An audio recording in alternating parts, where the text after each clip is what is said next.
Suze van Meegen, who is a protection and advocacy advisor at the Norwegian Refugee Council, who joins us from the Yemeni capital, Sana'a. Suze, thank you very much indeed for your time.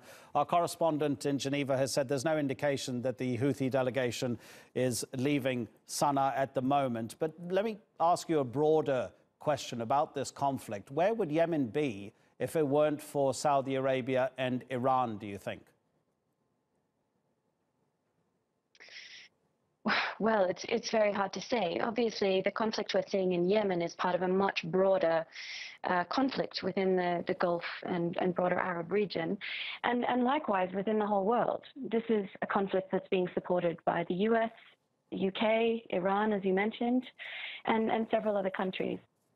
What your correspondent didn't mention when he was talking about different sides to the conflict is that within all of this, we have close to 29 million civilians who aren't getting a voice in this discussion. We're hearing a lot about political posturing, but not enough about the people who really need peace, and they need it now.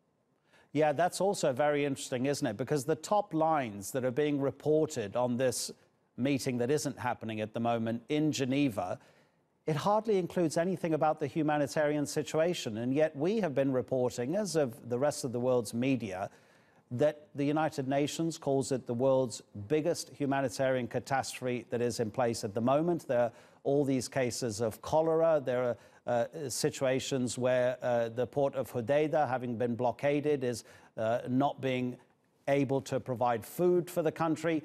All of these issues, they seem to be almost ignored when it comes to what's going on in Geneva. Is that fair? I think that is fair. What we're seeing in Yemen is an inconceivable loss among people, the destruction of buildings, the destruction of infrastructure, and the destruction of people's lives. We met people this week who fled homes from several governorates across Yemen, and all of them described violence that has killed their relatives, destroyed their homes, caused them to lose their jobs and all their possessions.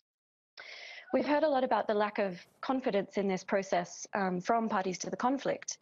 But the saddest thing for me is the loss of confidence in the process from Yemeni civilians who are desperate to cling to hope now that there will be something come out of this. We're seeing the special envoy really engage with parties in good faith, and we really need the parties to do the same. Suze, you're on the ground there. The people you meet, when they talk about the political situation and the different sides that are fighting, do they show any sort of loyalty to either side, or do they now say, just stop us, just stop it and let us live? Or is it now so divided that people you speak to do express some sort of preference for one side or the other? The overwhelming message we hear from people is that they don't really care. They don't want to see one party lead over the other. They recognize atrocities on both sides of the conflict. They feel equally hopeless about the leadership of both and the fact that their rights are not being respected. So the message we hear from people is that we really want a peace process. We don't mind how that happens, but we need to see it. Suze van Meegen from the Norwegian Refugee Council, thank you very much indeed for telling us what you know about the situation in Yemen. Suze speaking to us from Sana'a.